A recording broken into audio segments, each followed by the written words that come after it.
Bonjour, je m'appelle Vincent Caviotto, bienvenue pour ce tutoriel sur les lignes, donc pour les débutants AutoCAD. Donc si tu es vraiment débutant, ce tutoriel s'adresse particulièrement à toi.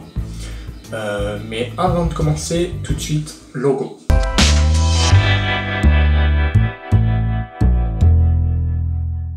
Donc on se retrouve pour parler des lignes, pour commencer. Donc si vous n'avez jamais fait d'AutoCAD ou très peu, ce tutoriel est pour vous. Alors les lignes se trouvent dans l'onglet Début. Donc on peut sélectionner une ligne. Il existe un raccourci qui s'appelle L. Donc on peut taper directement L au clavier et Entrée ou Espace. Ça va dépendre de vous. Vous faites comme vous voulez. Alors, d'abord AutoCAD me demande un premier point. Donc je clique mon premier point.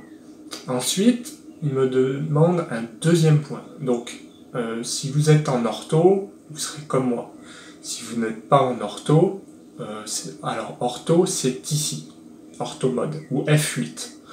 Si je le désactive, donc j'ai ça.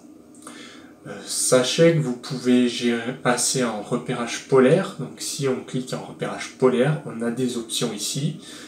Par exemple avec des angles à 45, 90, qui peuvent vous servir. Vous voyez, là je fais un angle à 45 degrés. Sinon, le plus simple, si c'est des traits droits, c'est de rester en ortho.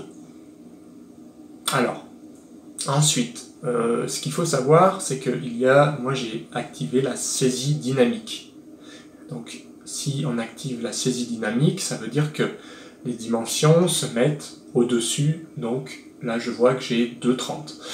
Si on le désactive, ça veut dire qu'il n'y a rien qui s'affiche et que tout va se passer sur la ligne de commande.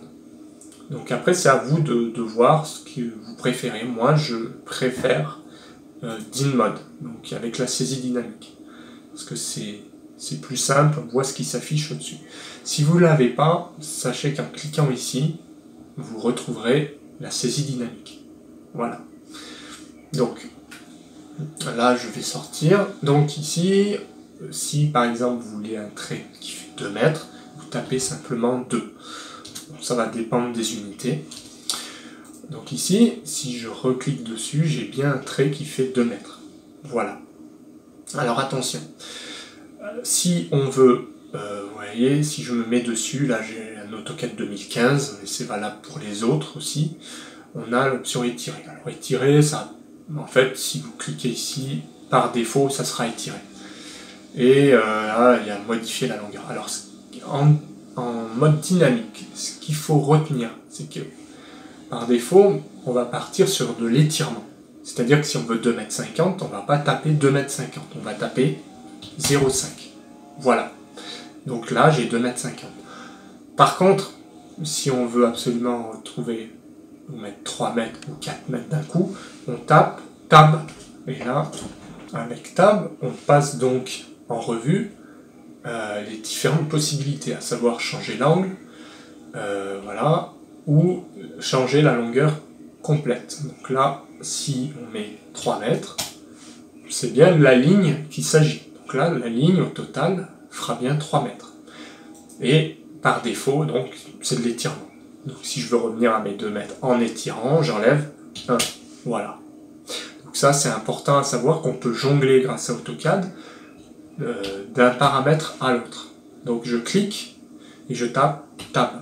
Voilà. Donc là, si je change l'angle de 10 degrés, je tape 10, automatiquement, il me bascule l'angle.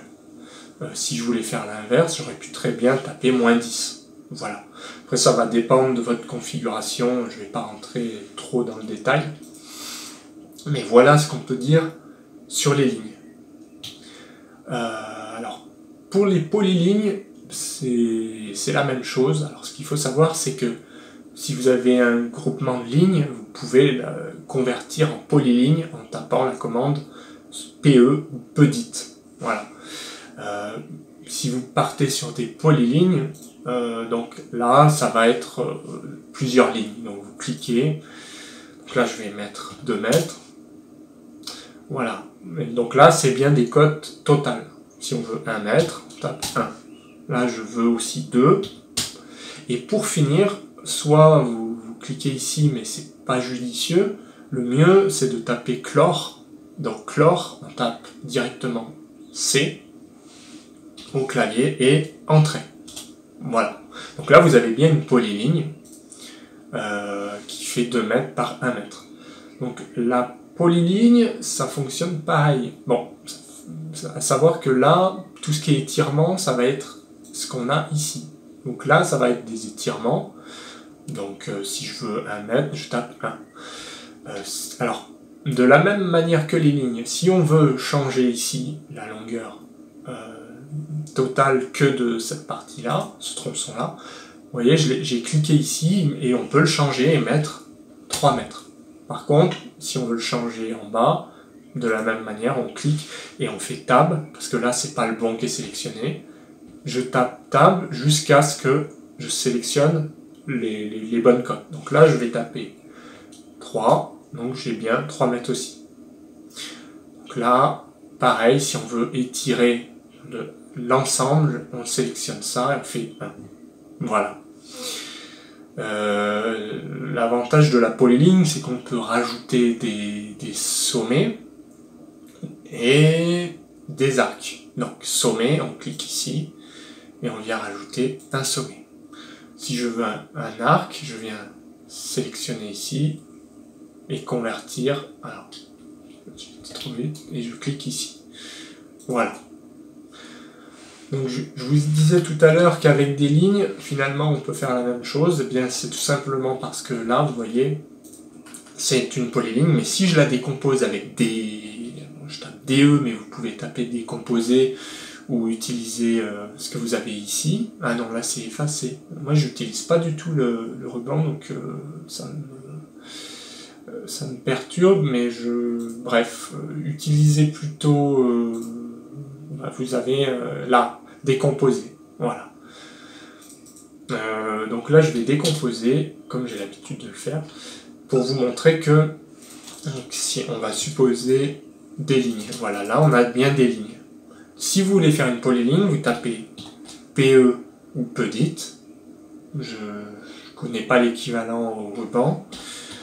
Voilà, et on sélectionne donc la polyligne, on fait, voulez-vous transformer oui, donc entrée, joindre, on sélectionne les autres objets, on fait entrée.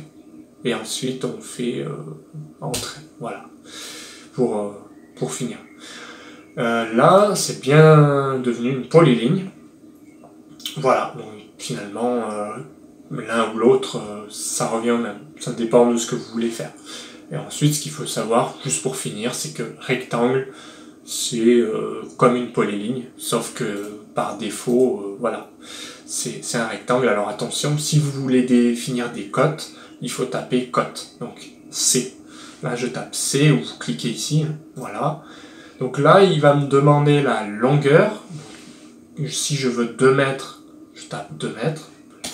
Et en haut, enfin la largeur, donc là ça sera ma hauteur, je vais taper 1 mètre, voilà. Et on valide en cliquant un point n'importe où. Là j'ai bien 2 mètres par 1 mètre, et c'est une polyligne. Voilà, et bien écoutez, j'espère que ce tutoriel vous a plu. Si c'est le cas, n'hésitez pas à vous abonner, n'hésitez pas à aimer et commenter afin que je puisse créer de nouveaux tutoriels adaptés spécialement à vos besoins. Allez, moi je vous dis à bientôt en tuto.